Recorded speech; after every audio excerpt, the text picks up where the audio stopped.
back to the show. I'm your host, as always, Juan, and today we have Katie with us from. Is it Lady? It's Lady Teal's Curio. How do you say it? Curios. So, like your grandmother's curio cabinet, where Is that there like were, Cheerios or yeah, what's that? curios. So before we dive into it, we're going to be talking about a little bit of everything today. And before we get into it, can you tell people where they can find your work, social media, you have a podcast, all that stuff, and I'll post it in the show notes as well. Definitely. My website is ladytealscurios.com, and my podcast you can find pretty much anywhere, any podcatcher. So that's Lady Teal's Curios, and social media is all the same too. Lady Teal's Curios. It's really simple. Yeah, and again, follow me as well at the One Podcast on all social medias as well. Got to keep it simple sometimes. People overcomplicate a lot of things. Like I, for the longest time, I had the longest email address for work, hmm and you have to do the alphabet for them. Like, oh, what is it? Is it an N? Is it an O? Like all these letters sound the same. So I literally my email address is like literally like 8 letters in total, and hmm they're like, "That's it." I'm like, "Yeah, that's it." Yeah, because sometimes it's like too simple for them. They're like, "Wait a minute, that can't be it." So make sure to follow us and me on social media as well. And I wanted to ask you, what got you into this sort of thing? Because I know you collect like antique items and you travel a lot, and I want to talk to you about that. What got you into all this sort of stuff? As far as the antiques and the curiosities, probably my family got me into that. I would say 90% of my family, aunts, uncles, grandparents, my mom and my dad, they all are some form of antique dealers or collectors. And I grew up very young going around and picking like the American Picker Show. Oh yeah, so, like barn finds. yeah. But as far as like the really weird stuff, that kind of came around when I was 27. So I grew up in what I consider a cult. Some people might not consider it a cult, but a very, very fundamentalist religion. And after I left that cult slash religion, um, I found this whole new world open to me, like all of these beliefs, these ideas, these practices, rituals, cultures, etc., that I just was never exposed to before. And so that's where the curiosity part came in. I just became very curious about like everything and everyone, and it just kind of made me want to explore all these things. I don't know if you're able to talk about it, but on this show, you can't just say you were part of a cult. You gotta elaborate. So I If um you're comfortable, again, if you're comfortable talking about it, because I've always been intrigued by that subject. Yeah, for sure. So I don't want to offend anybody. So that's why I always say like it's a fundamentalist religion, and some people do consider it a cult. But I was a Jehovah's Witness, so Ooh, um, you may or may not know some Jehovah's Witnesses, it's and interesting. they're very friendly, and you would never think from the outside that it's a cult. But there's something called the bite model that many cults follow, or that many people use to figure out whether an organization is a cult. And they pretty much tick off every point in the bite model. So, Yeah, they say that if you meet the 4 criteria of being a schizophrenic, then you're most likely a schizophrenic, right? And these people check right. all the boxes, but it can't be any worse than Scientology. I don't think. I think that one really, to me, takes the cake for the cult, and I find it amazing that we are able to control. Uh, and again, I always go back to the same example, Hitler, the way he was able to persuade people to talk and do certain things, right? Just through the power of language. And language is a powerful thing, regardless of what people want to say about it. That's why they call it spelling, because you're casting spells. And I believe in the law of attraction, where if you say certain things, they will manifest. And I've been getting into the I've been looking into like the aspect of the shadow, and I wanted to ask you a few things today in regards to these what, how they say Freudian slips or glitches in the matrix type of thing where they manifest, and we can get into that later. But yeah, I find it very interesting that you can literally, and we're seeing it today especially, where you can just propaganda, mimetic occultism, where they use propaganda to talk to the soul on a deeper level. But Mm-hmm. very interesting. What was the first thing that you learned when you came out of this world and the veil was lifted from your eyes? What was the first thing that, because what are you allowed to do? How restrictive are they? Are they very restrictive? Do you get beat if you say something, or what? No, I mean, it really depends. So I grew up in Georgia, and Georgia is, part of the Bible Belt. So Jehovah's Witnesses in Georgia might be a little more stricter than Jehovah's Witnesses in California, for example. Mm, So, like I was allowed to go to public school. Some witnesses are not. Some require that you are homeschooled. They don't really like you associating with people outside of the religion, and they don't encourage higher education. So I started to go to college and then dropped out because everybody thought I was a heathen for going to college. so a And heretic if you want yeah. to persuade or pursue a career. So what are you supposed to do? You Yeah, supposed so basically they believe that Armageddon is right around the corner. And they've believed that for like a century now, that Armageddon is just like a year or two around the corner. And they constantly adjust their teachings, so that, because it used to be in the 70s, Armageddon was gonna happen in the 70s, and then it didn't happen. And then in the 2000s, it was definitely going to happen, and it yeah. didn't. So I was constantly living in fear that I was going to die at Armageddon, or my friends were going to die at Armageddon. And I always, though, like from a very young age, I always questioned it. And like luckily for me, I was able to go to public school, and I had amazing teachers who taught me excellent critical thinking skills. So they definitely kind of encouraged me to look at other options, and their voices were always in the back of my head, like, this might not be the Hmm. best answer to live my life by. Yeah. It's like when Neo, when he wakes up for the first time and he finally sees what's actually, and I grew up Pentecostal Christian, which is not, they're pretty strict when it, like the old, there's different, Mhm. that's the thing, that they can't even agree on what they believe. So many denominations of Christianity and Catholicism and all these different religions.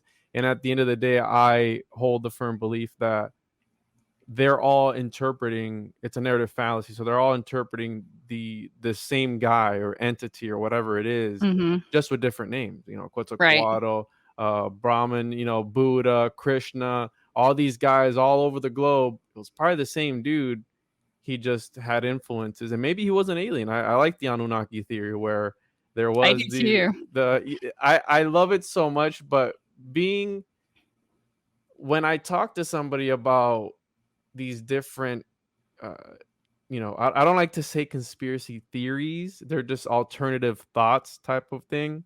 Because when you start diving into the realm of that, like when you tell somebody, when you're having a conversation with somebody, and I can't have a regular conversation anymore with anybody. I know, right? I When have you the same start, problem. yeah, when you start telling them about, well, where do we come from? It's like, well, we were planted on this earth, and we're a slave race created by these seven beings known as the Anunnaki, and there were two brothers who were having a cosmic war. They're like, what the fuck are you saying? It's like, oh, you don't Mhm. like that idea? I can give you the other one of the Gnostics and how they thought that the demiurge created it. Like, you start going on all these rabbit holes, and it just, people don't know what to do. And it's that indoctrination. For you, it was being in the religion for all those years. Same for me. When I start, I've brought up, I've, it's crazy. I've brought up to people and questioned the things in the Old Testament, and I'll be like, why did he, why did he do that? Who is this God in the Old Testament? Somebody told me, they were like, no, just don't read the Old Testament. What do you mean? It's part of the Bible. No, yeah, Mhm. yeah, but we ignore all of that. Like, so you're nitpicking what you want according to what the narrative you want it to be. You're just gonna tell me, oh, ignore that, but pick this. And It's like, listen, there's a reason why the Bogomils and the Cathars thought the Old Testament was a work of a demon, because it was a different God, and then the New Testament like, oh, I'm good now. Like, wait a minute, Mhm. what? There's so many inconsistencies even in life and in religions, and I subscribe to the idea that there is a higher power, there is a programmer or whoever he is, if we are in some sort of simulation. And I like to think that we are, because everything's been so fucked up as of lately that it's hard to believe that this is the real world and this is what we have. And Mhm. a lot of these earlier philosophers thought the same thing, that we were being run like Cartesian philosophy. That's why he said that. Rene Descartes said, I think, therefore I am. That's the only thing he was sure about, because he didn't know about everything else. It's like an episode of Rick and Morty. It's super Exactly. interesting.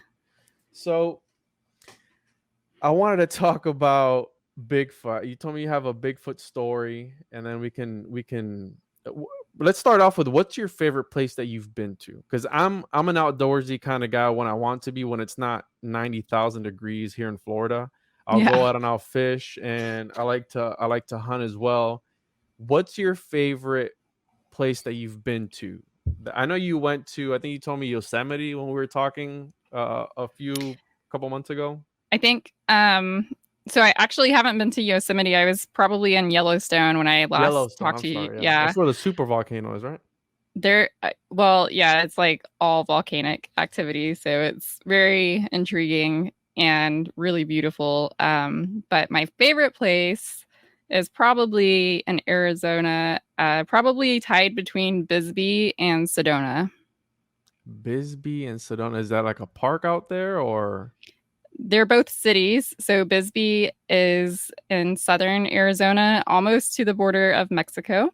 And it is supposedly a very haunted town. It used to be Oh, a I see mining that here. town, but it's a very like artsy and eclectic town. Oh wow, I see it here. That's nice out there. I haven't been out west. I've been wanting.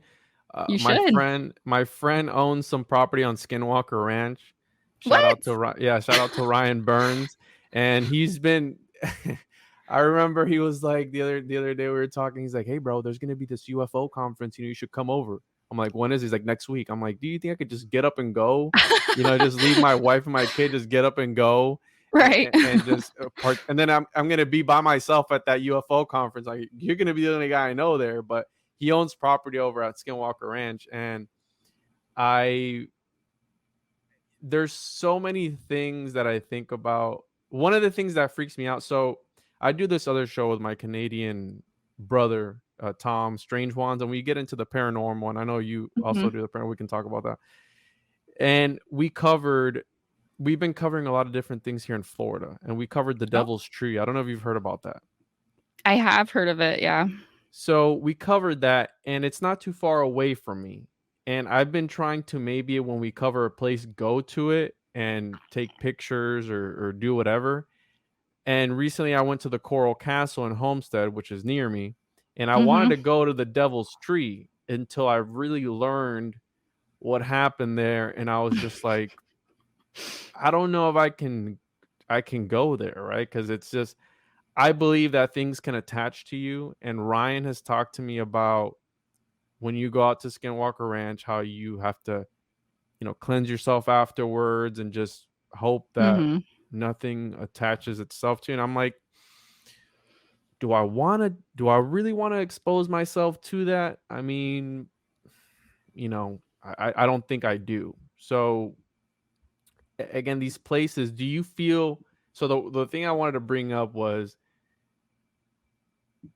Carl Jung has the shadow, and how people project things. And Manly P. Hall talks about, Helena Blavatsky's, how they talk about the governors, the archons, and all these different spirits, and the astral realm. And we have all these aspects. And Manly P. Hall talks about how when a man, similar to Carl Jung, projects a certain feeling or anything into the ether, it manifests as an elemental, right? And you have all these things. Do you feel that Bigfoot perhaps is some sort of manifestation of some thought or it's like a Freudian slip where it's like a glitch in the matrix type of thing. Because I have confirmation. I want him to be real. I really do. I haven't seen him personally, but I want him to be 100% real.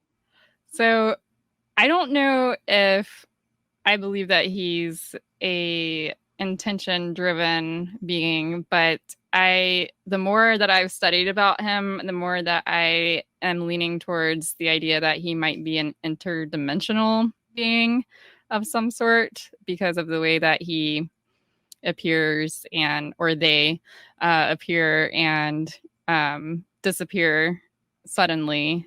And so I've never seen one either, but I have seen tracks and I have seen hieroglyphics and other Native American artwork that shows similar shapes to Bigfoot. Really? And they were all in the same area. So it was, and I have heard like the Bigfoot noise, and it's so otherworldly. It does not sound like anything from this earth. So it's like the skinwalkers when they call people in and they disguise themselves as water babies or as people in distress. How fucking creepy is that? I forgot where oh yes, I was in the middle of the Everglades one day fishing, and we heard it was like eerily quiet. It was super quiet, and I don't know where we hear this noise. I thought it might have been a bear, right? But I didn't know that there was bears in the Everglades. Apparently there's bears, because as soon as I hear something, I whip my phone and I go, is there monkeys in Florida? There's fucking monkeys in Florida, if you didn't know. And the real pandemic we need to be worried about, and check this out, this is true shit. If you're in Florida, be careful, because there is rhesus macaques that some rich prick one day brought onto a private island. He forgot to know that they swim. The monkeys swam off the island. He brought 6 more, and those monkeys swam off the island. And now they're invasive to Florida, and they're overpopulating right now. We have a monkey problem in Central Florida, and that's not the right monkeys. Whatever, fuck it, they're monkeys. Typical Florida problem. Yeah. The issue. No, check this out. It gets better. The issue with the monkeys is they have a strain of herpes that is 90% deadly to humans if they scratch you, bite you, whatever it is. So you have these monkeys in these national parks, national forests here in Florida, that are going up to people, attacking them, scratching them, doing whatever. The person gets herpes and dies. That's horrible. Can you imagine? That's one hell of a way to go. They get meningitis, and the rest is history, right? And there's no cure for that. So I'm fucking terrified of the monkeys here in Florida. I don't care about anything else. And there's some weird shit here in Florida, I'm gonna tell you that. And when I was out in the middle of the Everglades, we heard this noise. It was me and my buddy Joe. We heard this noise. It sounded like a bear. And I looked it up, and there is black bear in the Everglades apparently, but we just thought it was really creepy because we were the only ones out there. And that particular day, it was early in the morning, and we're just on the middle on top of the bow and just hear this roar almost. And I'm like, did you hear that, bro? He's like, yeah, I heard that. I was like, I don't know. So I like to subscribe to the idea that Bigfoot is a descendant of the not the Anunnaki, the Elohim and the Nephilim. And yes. When they say that in the book of Enoch and in the book of Genesis, when they talk about the watchers, right? You had the watchers, you had the Elohim, you had the Nephilim. They're all 3 distinct different entities. When they would insert themselves into the daughters of men, sorry to get explicit, but after they were done, doing what they were doing, and this is how you get demigods and different hybrids of half god, half human, right? Such as Hercules and all these different mythical legends and stories. They started to insert themselves into animals, and this is why I believe we get these chimeric creatures such as the Minotaur, harpies, mermaids, all these different half beast, half man, whatever it is. And I feel that Bigfoot did come from that. And when I talked to Dr. Joseph Lumpkin, which is he has a doctorate in church history, and he's written numerous books about the origins of evil. And one of the laws of thermodynamics is that energy cannot be destroyed; it can only be transformed. And when if whichever version of the story you want to subscribe to, if it's Atrahasis with the Great Flood or Noah's Ark, when he destroyed all the world, right? Mm-hmm. Where do you think all those spirits went? Those are the demons that we have in today's world. All the evil that he was cleansing the world, right? Mm-hmm. Well, where do you think all that evil went? That's how we get demons, the origins of evil. So I feel that maybe when the flood was going up, one of these reptilians or these entities, was hanging on to the side of the boat. They didn't see him, and when the flood receded, boom, he just ran off, and the rest is that's.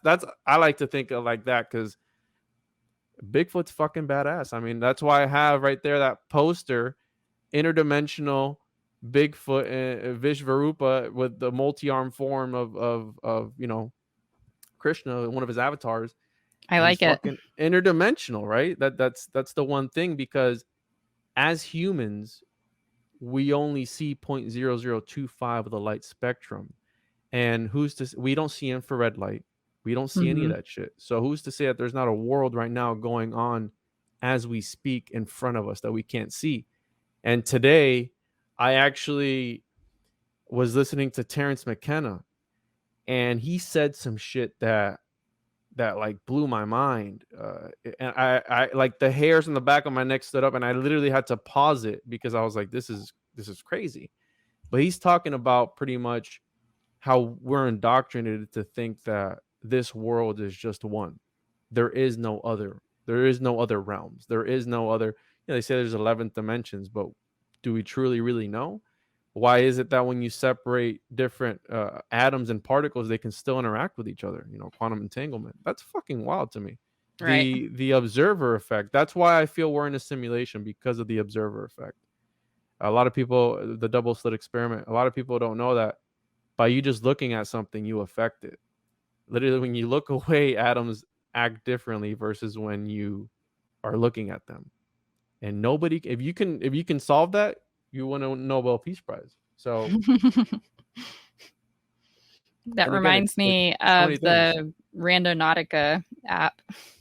Yeah, I had Nick Hinton on one of the first episodes that I did, and I'm very careful with those sorts of things because I don't practice anything in the occult or anything in the esoteric realm of things. I practice maybe meditation, right? Mm-hmm. That's not everybody does that, but you have to understand, and a lot of people need to remember that intent behind something is very powerful. So if my intentions are to wish bad upon somebody or whatever it is, hey, it can happen, right? It can, you know, I believe that there is another realm that we can't see, and there are ways to interact with it, if that's through entheogens or through these different rituals. Because look at these guys. What's the other religion where where only he could read? Was it Jehovah? It wasn't Jehovah's Witness. It was the other one. The Mormons. The Where Mormons. they could. It was only him that could read the stones, and it was like a Mm-hmm. They're eerily similar. Yeah, and who was the one? It was I think John Keel and this other guy with the Enochian and the angelic language, and how again I believe when people say that they're talking to angels, I feel that they're interacting with something. I don't if it's an angel or not, because daemon can be either a demon or an angel. It's a loaded word, right? And one of my favorite things to look into is these Gnostic texts, the Dead Sea Scrolls or the Nag Hammadi Library, because it paints a way different story. And this is why how when they told you, hey, uh, you can't go to school, right? You can't seek a higher education. Well, there's a reasoning behind that, because if you're able to see that it's actually bullshit, you're taking the power away from them. And the whole thing with the Gnostics Mm-hmm. was they took the power away from the church, right? They essentially believe that if you are able to achieve divinity through yourself, through gnosis, through sacred knowledge that is revealed to you eventually, you're able to ascend in through, through the upper eons. That's what the church, it's a brokered experience, and it's all a business, right? So if they can't make money off of you, and they have that much more control over you, hey, more power to them. And when it challenges those views, that's why they say that the dark ages were brought on by Christianity, because people believed religion to a literal fucking sense, to a literal thing, right? And again, I don't want to make this into a rant episode. I want you so you said you've again, but these are the wormholes that you dive down, and it's like, I know shit. they go forever. I don't know what to believe sometimes, especially with today's society. Yeah, I struggle with that as well. There's honestly, I really don't. You said that the Armageddon's right around the corner, and I've been hearing the same thing since as early as I can remember. God's coming, Jesus is coming to rescue his people, since I was like 6-7 years old. I'm 27 now, 28, and you're still not here, right? So you said that you've seen Bigfoot tracks. Yes. So if you're into the Skinwalker Ranch, you may have heard of the Bradshaw Ranch, which is in Sedona, Arizona. There's this ranch called the Bradshaw Ranch, and the Bradshaws were one of the first families that kind of introduced tourism into Sedona, and they also it was used as a movie set, but they had so many paranormal experiences. Is that the people who sold the Skinwalker? No, they're unrelated to Skinwalker. It's just they had very many similar incidents, or they just had like a lot of activity around the ranch. So it's probably like a location that could parallel Skinwalker Ranch. And where's this at? Is this over on the West Coast as well? Yeah, in Sedona, Arizona. Sedona, let me look it up here. Okay, I see it here. So where the ranch is located is just probably a 15-minute walk from the Hananki ruins, which is where the pictographs of these ancient creatures that look very similar to Bigfoot are. And I talked to a few older gentlemen who were locals, and they said they used to attend parties at the Bradshaw Ranch. And this one fellow, he promised up and down he wasn't on any drugs or anything. He said he was at one of their parties, and he looked over and he saw somebody walk through a portal through the wall. And then there were reports of aliens. There were reports of hauntings. They saw, the family that lived there saw multiple Bigfoot entities. They even, one of them was a female. And campers who camp out there, because like the surrounding area is dispersed camping. So we camped there for probably about 3 months, on and off. Like the stars are beautiful out there, right? I can imagine. Oh, amazing. And it's great for UFO watching. Nice. So yeah. So I was doing a little bit of camping, and I was walking around the area, exploring the ranch. I had one of the locals take me through the ranch for one of the podcast episodes, and he showed me a track, and I went to go back the next day to take a picture of it, because he asked me not to like record him or anything like that. He just wanted, he wanted to show me where everything was. I saw the track with my own eyes. I walked back to go take a picture of it the next day. It hadn't rained or anything, and it was totally gone. So wow. I don't know if somebody like hit it or what, but was it definitely big? Yeah, it was. They have casts. So actually, here in Georgia, there's a Bigfoot museum, and they have casts of tracks. And it looked identical to the cast that I saw in the Bigfoot Museum here. So it was interesting seeing something like that totally across the country in a totally different state. Yeah. And the craziness about the parallels of again, there's different.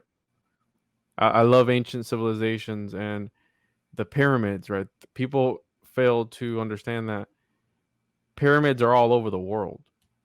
And Mm-hmm. my favorite is in South America, where you have complexes of pyramids miles away from water sources, and they're just in the middle of nowhere. It's like, how did those Mm-hmm. people survive? And I like to think that they were like some sort of network. Do you know about the Tartaria? No, I don't think so. You've never looked into Tartaria or the mud flood? I don't believe so. Well, I would suggest that you look into that because I think it's right up your alley. It's what Tartaria was is pretty much an ancient. So the pre 1600 maps showed this the area of China, Mongolia, that area there was Tartaria. It was this big empire supposedly. Okay. And have you ever heard of the 18 the or one of the best known ones, the Chicago Fair of 1891, I think, or 94, 18, the early 1900s to the late 1800s. Have you ever looked into those? The Chicago Fair specifically, The I mean, the World Fair, yeah. yeah, I know there's been some interesting incidents, but I haven't done, like a proper deep dive down it. So the whole thing behind that, when you see these out of place buildings, I think there's a few in Georgia actually. Mm-hmm. These almost like the architecture is supposed to be of something from Italy, or these magnificent Gothic like buildings that look out of place in certain areas. Mm-hmm. Well, the the conspiracy is that we actually stumbled upon uh these buildings, right? And again, it goes a lot deeper. I'm just trying to do the top of I forgot the guy's name, but there's this historian, the scientist, that talks about how, because Scalagarian chronology is the guy who invented time, AD BC, all the time system. Mm-hmm. And they talk about how that's was controlled by what I call the reptilian overlords, right? Because it sounds badass. If they're reptiles or not, I don't know. The archons, the governors, whoever it is that you want to call them, but the forces that are at work to not get the truth out. I had a video of mine on Strange Ones that had over 10,000 views. I didn't say anything that was controversial.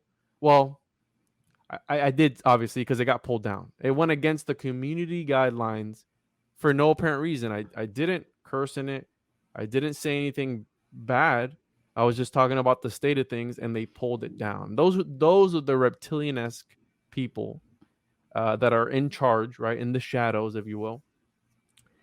And these people, in the years 900, 800, there were Jesuit monks that were in charge of, they were supposed to be changing maps.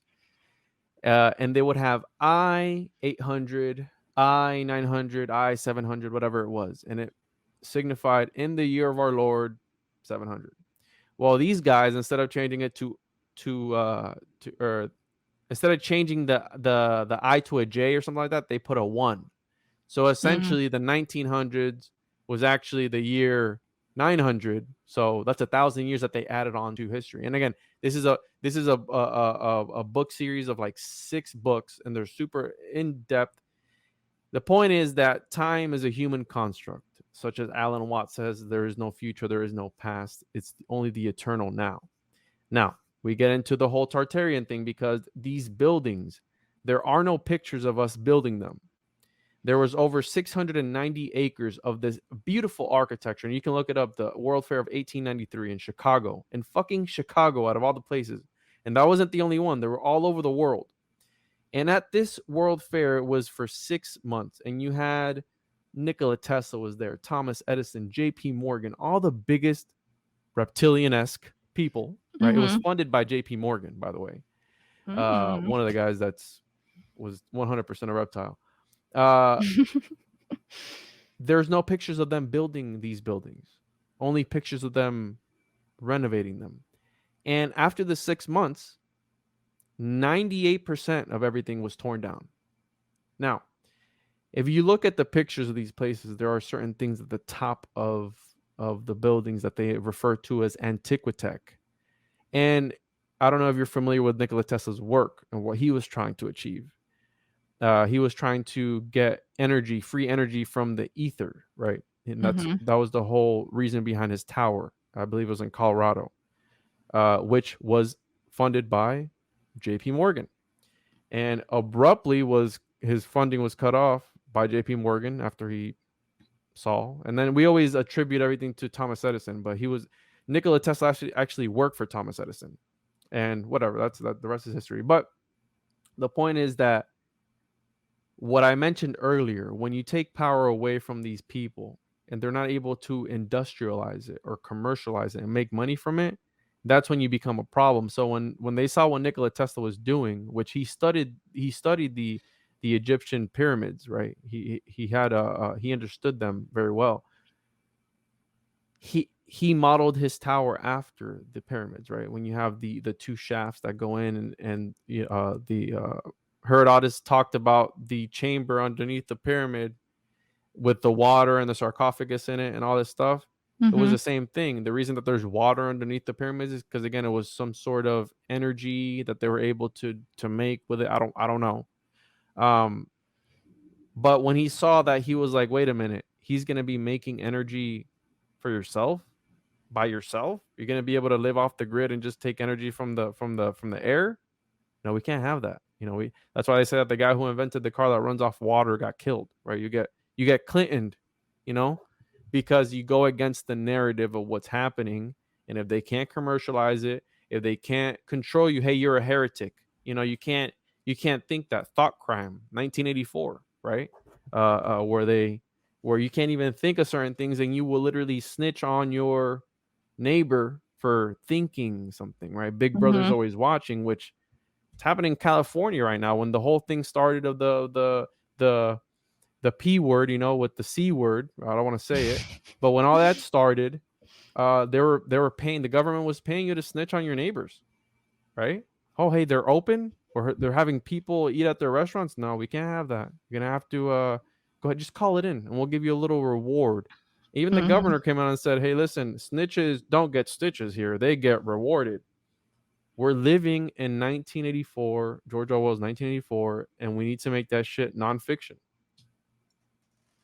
Yeah, it's unbelievable. So, look into Tartaria because I think you would enjoy it a lot. It goes very deep, and you can relate it to a lot of different things. I like when conspiracy theories connect, and this is one of the ones that you can be like, wait a minute, so is that why there is? Oh, okay, and then it just goes down this rabbit hole. And when you have enough time, like myself, I'm constantly listening to podcasts, and that's why I started a podcast, right? To be able to talk about different things. And what's your thoughts on? You said that night sky was good for UFO watching. What do you think UFOs are? Do you think, again, they're some glitch in the matrix? By the way, do you think the Earth is round or do you think it's flat? Okay, so I personally, because the way I approach things is with an open mind, but a little bit of healthy skepticism and a little bit of science, because when I finally did finish my major, it was in science. So I do believe You're indoctrinated. I do believe the Earth is round, and I have my own what do you want to call astronomy experiences that help validate that. So, I mean, and for the record, I don't believe the world is flat, but if you want to gain exposure wherever on whatever platform, post some flat earth shit, because the instant hate that you get Oh, is yeah. fucking crazy. I'm like, wait a minute. I was like, I don't even, people say, oh, well, you believe all this crazy shit. Just because I talk about it doesn't mean I believe in it. It just, I For like sure. to, like you said, I'm the kind of person I like to listen to all possibilities and different views, which a lot of people are so cut off to that. When you talk to them about the occult or about, demons and spirits and all this shit, some people just clam up. They go, no, I don't want to talk about that. But why? It's obviously something. Mm-hmm. Now, again, depending on what intention they use it for, but beats me. Um, so you believe that the world is round. We got that out of the way. What do you think UFOs are as far as the Oh man. phenomenon? So I think there are multiple things, and because I don't know, I have the theory of the interdimensional beings, and I also believe that there's, like you mentioned earlier, there's a possibility that there's life around us that we can't see because we don't have the ability to see it. And so sometimes I think they might be like beings that are already here that we are just catching glimpses of, or um, we're, we just don't have the capability to see them. Then I sometimes wonder if they are time travelers. They're us in the future, and we're seeing bits of that. But I think for me, interdimensional, those theories is kind of what I like to think everything is linked to, because when I research like Bigfoot, when I research aliens, when I research hauntings, there's so many similar stories within all of those. Like any cryptid, there's so many similarities. So it's either they're coming from different areas that we just don't understand yet, or we don't have the capability to see them. I think they're all connected somehow, Yeah, and we just don't understand that yet. I believe they are connected 100%. Have you ever, and that's why it blows my mind that all these billionaires right now, they're playing this pissing game of who can go into space the longest and the highest, right? You have Elon Musk, which I have mixed emotions and feelings towards, because I want to love him, Mm-hmm. but he's a dick, right? And I Mm-hmm. feel that he manipulates. I guess when you're at that level, the way I can put it is, when you're playing a game and you're part of a game, you're just gonna do whatever you want, right? That's why money to these people isn't anything. It's just they're at a casino. They're playing this game, right? It's in the Matrix, when he's eating the steak and he tells him, that's not, or that's not real. He's like, well, I'd rather have this.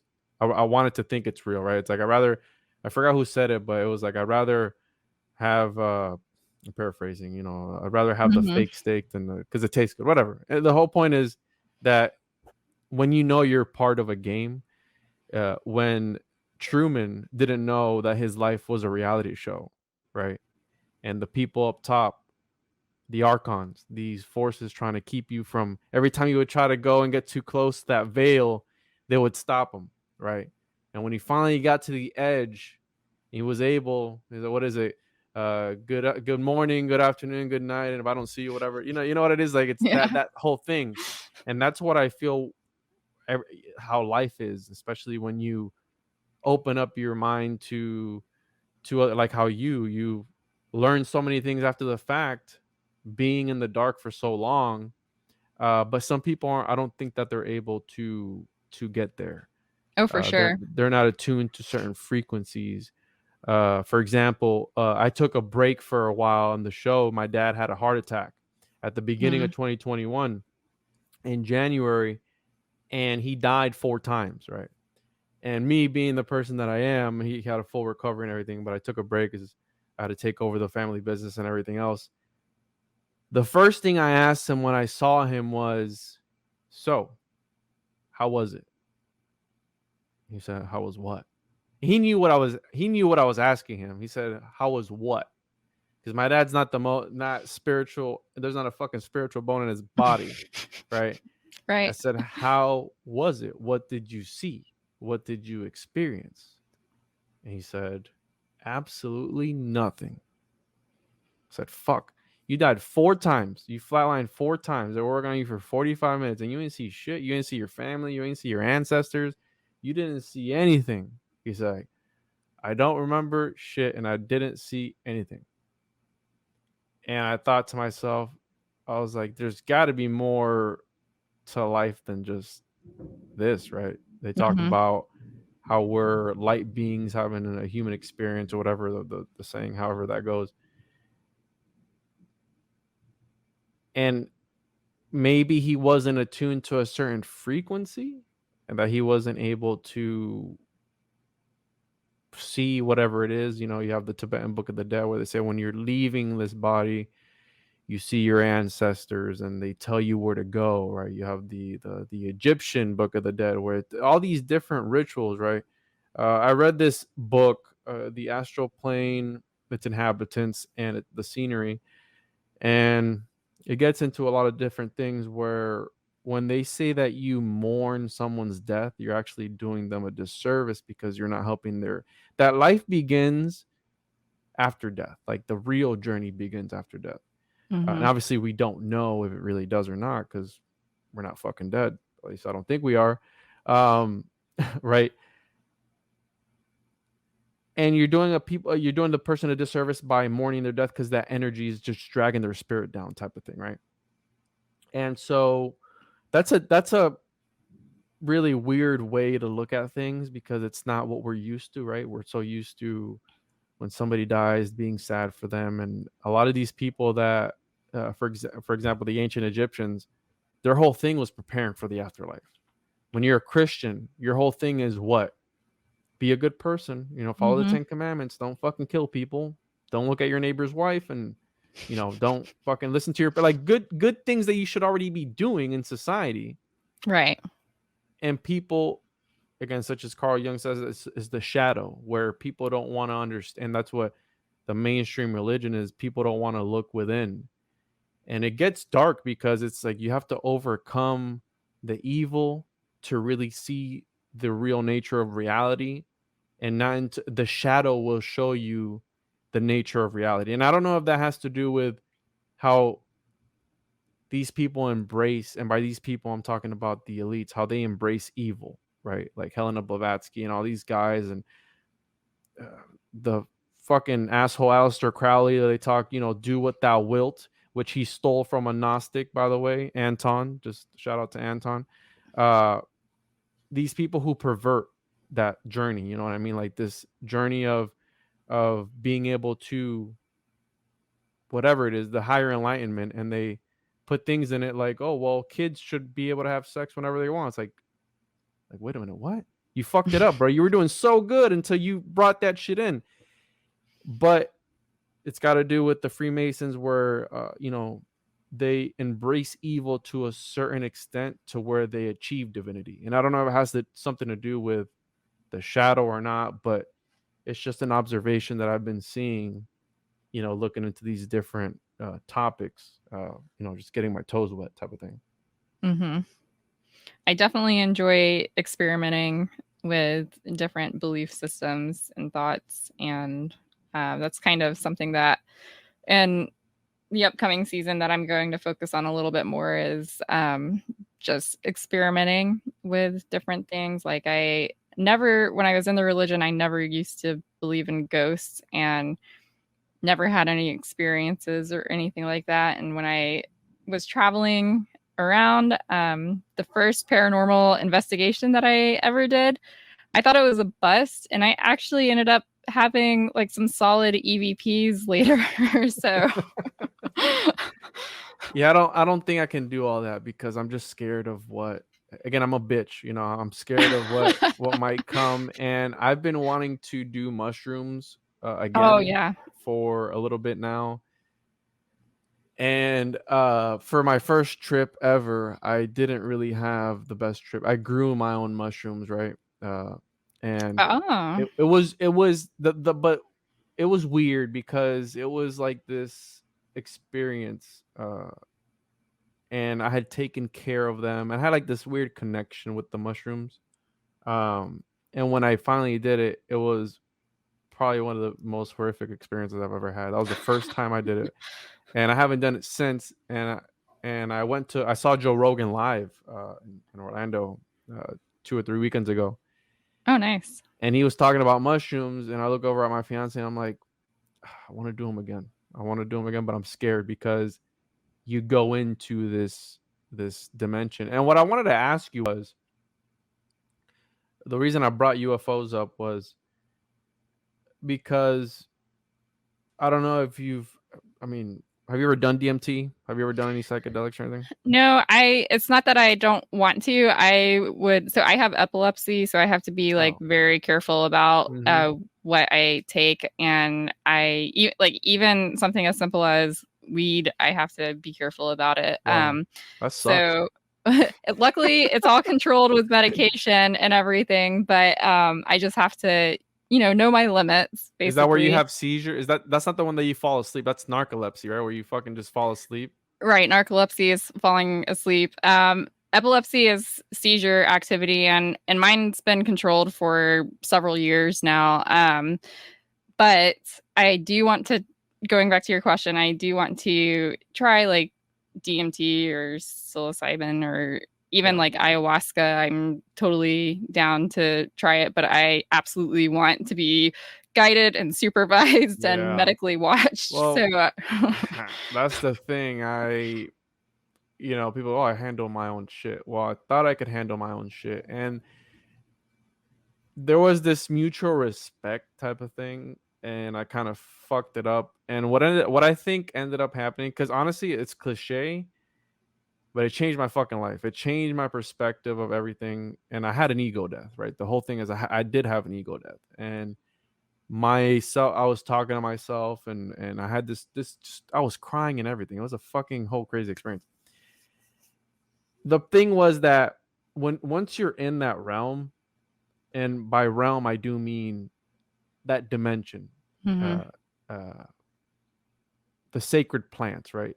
When you talk to somebody such as a shaman, from doing ayahuasca and all that stuff, there's over 150,000 species of plants in the Amazon, and they were able to bring the two plants together, the vine and this other plant, to with the inhibitors of you able to digest DMT through your gut.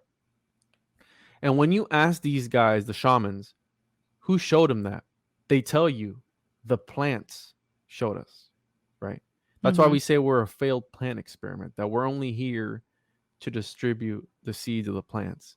And that's why it makes me sad when I see all this construction, especially here in Florida, tearing down forests. And we're just a swamp, but just this industrialization, and just more and more building, just more fucking people. And it makes me sad because nature, we've lost that oneness with nature. And that's why I feel we're in this downward spiral, because we've lost touch with the one, the source, right? And Plato talked about that emanationism, where the one is in the center, and then the emanations of the different dimensions. But what I feel happened to me in that realm was the plants. They said, hey, it's cool what you did for 3-4 months, right? Cultivating and raising your little mushroom children, but you came here for the wrong thing, right? When I took it, it was like, I want to see if this actually works, type of thing. So I took the stuff, and I wanted to get out. As soon as I started seeing the shit that I was seeing, and I was having the hallucinations, it started with auditory first. It was fucking weird. And then the sensations, and then the visual. Once the visuals started to kick in, that's when I was like, okay, I want to get the fuck out of here. But when they sensed that I wanted to get out, they would pull me further in, and they're like, no, now you're ours, and now you're gonna see what the fuck this is all about, right? You wanted to see what this. And I was in that dimension for like 14 hours of just A tripping. literal 14 hours? 14 hours of tripping my balls off by myself at 3 in the morning, right? Oh I no. started like at 10 and it didn't end until like 12 the next day. And I was tripping my balls off the entire fucking time I was doing that.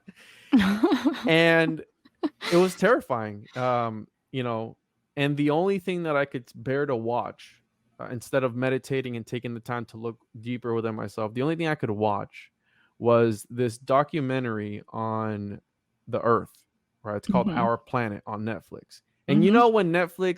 when you go on Netflix and it has everything is like going off, right? Like it plays the trailer or whatever it is, like a scene of the video of the movie. On that page, it was like I was being screamed at by multiple fucking, just like, it was like this crazy, overwhelming experience. And the only thing I could bear to watch was that Our Planet documentary. And I don't know if you've ever seen that series, Mhm. but Mhm. it's they they show the beautiful aspect of nature, and then they show like the predator. When the predator comes in, it's like, oh, here's a fucking polar bear eating the head of a baby seal. It gets pretty Now, raw. yeah, imagine that on mushrooms, right? Seeing a Nice. polar bear fucking eat a little baby. Yeah, no, it wasn't. It was not a good experience, and I really want to do it again in a different way. Setting, maybe. I do floating, and I thought maybe doing it in a float tank, but I was like, that probably, because the thing about float tanks is they amplify, right? When Right. we talk about the law of attraction, when you're in there, you're just literally a floating consciousness. You're just a floating thought. And when you're in there, if you are able to go deep enough, even without any help of any substances, it's a psychedelic experience in its own self. And it's a form of meditation, right? You're able to look deep and you're just focused on whatever it is, which is hard for a lot of people. They can't disconnect. And I've been thinking about doing it in there, but then I'm like, I don't know. I mean, I might be Bigfoot after that shit, because I think that would be really intense. I Mhm. remember one time I was in a float tank and I started thinking about myself in the Everglades. There's a lot of gators in the Everglades. I don't know if you've ever been. I used to live And in Florida. oh, well, there you go. And Mhm. I was thinking to myself, in the Everglades, and you know what there is in the Everglades? Fucking alligators. And I started thinking about that in it being in the tank with me, and I fucking freaked out because, again, you're naked and you're just laying in this, you don't feel anything.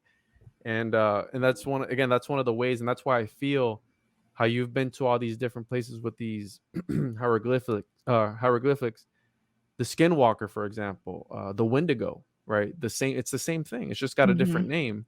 And how these indigenous people, they were able to tap into a certain, I don't know if you looked into Haplogenex. Have you ever looked into that?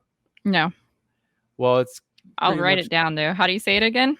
Haplogene X. So it's Haplo gene X. Okay. And a haplogroup. Yeah, haplogroup X. And it's mtDNA. Look into that. And that goes deep. That goes fucking deep. And what I believe this is, you know how they say that the Mayans, they disappeared, right? They just got up and left. Mhm. The Egyptians, who took them over? Oh, well, the Hyksos people. Who were the Hyksos people?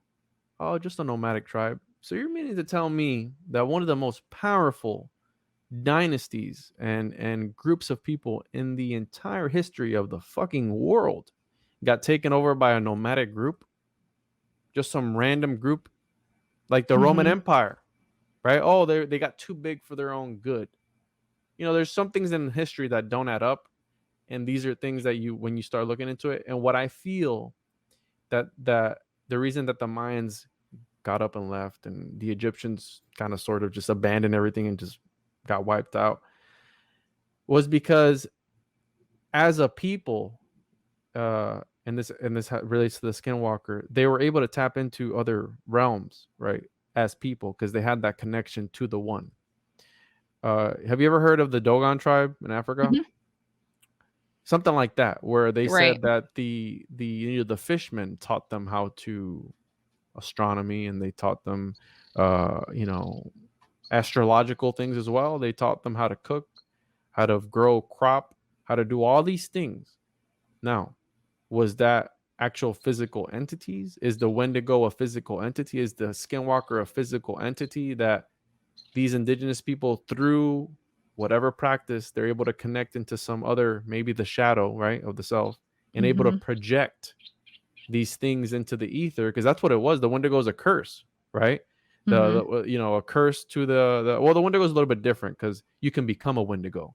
Black magic. If you kill somebody, it's like almost like an initiation type of thing. If you kill Like a enough vampire. people, yeah, exactly, like a vampire type of thing. And the Skinwalker was like, hey, we're pissed off that you did this to us. We're gonna go to war with you. And these people are projecting this entity onto other tribes and other people. And it gets dark real quick. And again, when you start thinking about all these things, like, wow, the world is a lot more mysterious than we think of it. And that's why it blows my mind that these billionaires want to go out to outer space, to go to Mars. Have you ever seen a giraffe up front, like in front of you, A giraffe? Yeah, like a giraffe right in front of you, like right in front of you? Have you ever seen I've one? been licked by a giraffe before. Is that close enough? How wild does that animal look? Yeah, pretty out there. How fucking crazy does that animal look, just like right in front of you? It's an alien, right? Yeah. We have things in the world that are.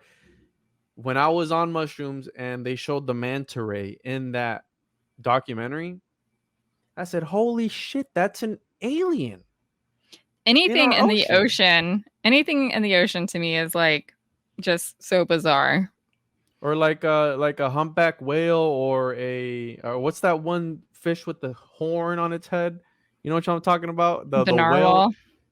Jeez. And we want to go to Mars to do what? You know what I mean? To go and fuck up and be a cancer to another planet and just be up there. You know, it doesn't make sense to me. So back to my original point about the UFOs, because I keep going off track. And the reason I brought up DMT, Jesus, I really gotta work on this shit. It was fun. I loved going down this trip. So the reason I brought up DMT is because I think his name is Rick Strassman. He conducted the DMT tests. I believe it was in the 70s, where it was a controlled environment where they would administer DMT via IV, and they would document the results. And I have a buddy of mine who I've had on the podcast numerous times, and he talked about he's done ayahuasca a bunch of times, and DMT and 5-MeO DMT and mushrooms. And we've sat down and we've talked about his experiences in that realm. And he always talked about how when you were in there, these entities that you would encounter, they would acknowledge you, right? They would be, some would be happy that you were there. Some would be startled. You would startle them by going into that realm. Others would be, celebrate that you were there with them, like, oh, thank you so much for being here, and but it was the same entities and the same characteristics. Now,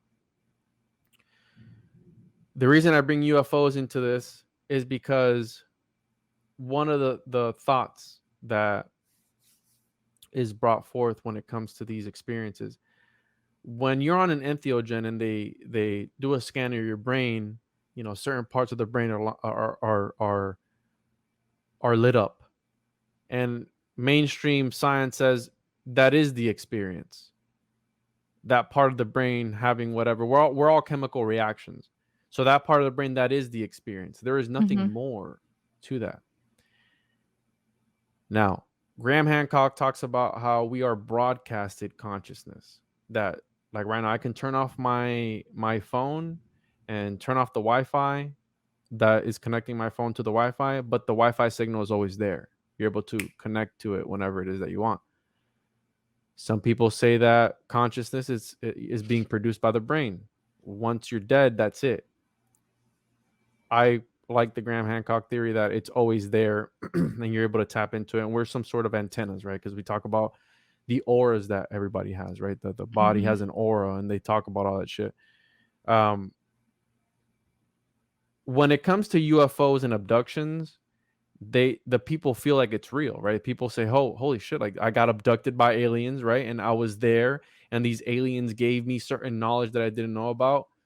Well, according to mainstream science, if it was just a chemical reaction in the brain, that is the experience. That's all it is. Just a hallucination.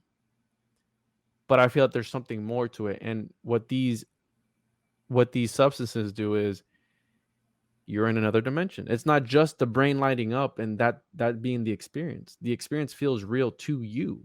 And once you do have a psychedelic experience and you start diving into that, you'll know what I'm talking about. It's going to feel real to you.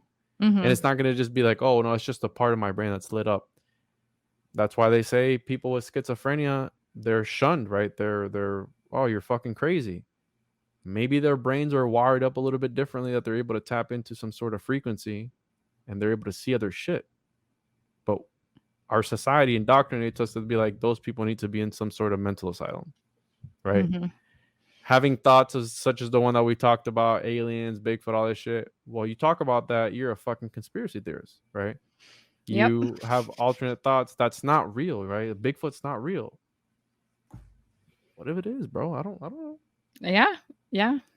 That's it's funny because I have a couple of friends who are they also used to be Jehovah's Witnesses, and they are very strong atheists now.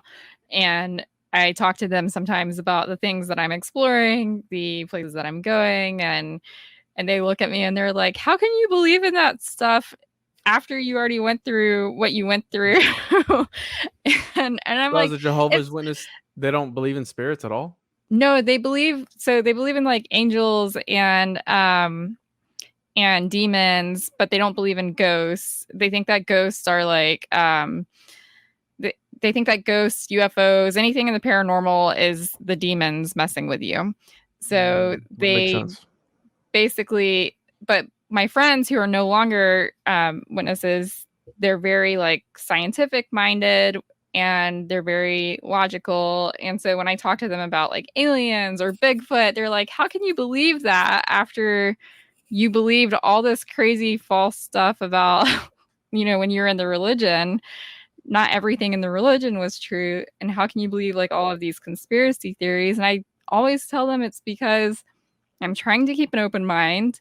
And there's so many stories out there, so many actual documented experiences out there. There's something to these things. Like it's not like people are just making things up. It's not complete paranoia or anything. There's verifiable experiences that many people, not just one person. If it was just like one person saying, oh, I got abducted, we'd all be kind of skeptical. But it's not that. There's so many people out there, and like what you were saying with the different pyramid structures that are popping up that archaeologists are finding all over the world now. Like there's just so much stuff out there. There has to be something behind it. Let's not. You can't just make this stuff appear out of thin air, I guess, unless your intentions are to make it appear out of thin air. You ever see that video of the guy that calls the UFO on live news? Maybe. I've watched so many, it's hard for me to keep them all straight. Yeah, there's a guy, again, they're calling him crazy and all this stuff, and he starts to like say a prayer, and literally on camera there's like this freaking UFO like on live television. Oh wow. Like, I'll have to look. Yeah, it comes out of like behind the cloud. It's fucking crazy. And it's like it wasn't fake, it was real. Like this guy's like, thank you. He's like, please bless us and da da da, and then boom. Yeah, that doesn't sound familiar. I'll have to look that one up. Yeah, and we'll wrap it up here. I'm sorry I was like ranting. No, I enjoyed it. It's all things that I'm interested in, and like maybe after I have my first experience with DMT or whatever, Yeah, I mean I can DMT report is back to you. yeah, DMT is, I haven't done it. For the record, I've been thinking about extracting my own, right? In this weird, it's almost like alchemy, but uh, the DMT is like the big daddy of Hmm. psychedelics. It's the strongest uh, psychedelic that there is. So if I was you, again, it's not. I don't condone the use of drugs. If you were gonna partake, right, I would start with psilocybin. That's like the little LSD is like The the baby. clean. Yeah, like LSD is like the clean version of psilocybin. Because again, you're taking a plant, you're taking a fungus, right? So you're gonna Hmm. probably get sick. And LSD is the same shit. It comes out of these seeds. But it's crazy that these things are able to put you in that state of mind that they're able to put you, like, you see Hmm. different things. It's again, the brain lighting up is not the experience. You're having it's a real thing to you, Right. and That's you'll get fascinating. yeah, you'll get what I mean when you do it. It's hard to explain. You can talk about it and watch videos, but once you're in there, it's a whole different story. Um, but yeah, if you do that, we can. Yeah, I always love hearing people's trip stories, Hmm. and talking about what they see, because it's gonna be your own thing for you. And again, if you want to be Bigfoot, just take more than 5 grams of psilocybin, and you'll meet aliens and become Bigfoot yourself. But I was gonna add something else to the conversation. I forgot. Anyways, I had a lot of fun. Me Uh, too. I always ask people their social, at the beginning of the show. A lot of people wait till the end of the show after everybody's tuned off, Right. and it's like, but can you, if people want to find your work as well and follow you Yeah. on social media, can you plug in your info and also email me those links so I can put it in the show notes? Sure. Everything is at Lady Teal's Curios. I am most active on Instagram, but I do have accounts on every single social media platform. So, Right on, right on. And again, whenever you want to come on, just let me know and we can talk about whatever the fuck. It was just refreshing not talking about what I had told you, right. because Yeah. there are actually other subjects in the world other than I just know. one thing. And again, Yeah. once you give your energy to these certain things, they will keep coming up and stay in this realm. So, Well, um, thank you for having me. yeah, absolutely. I had a lot of fun and I look forward to doing it again soon.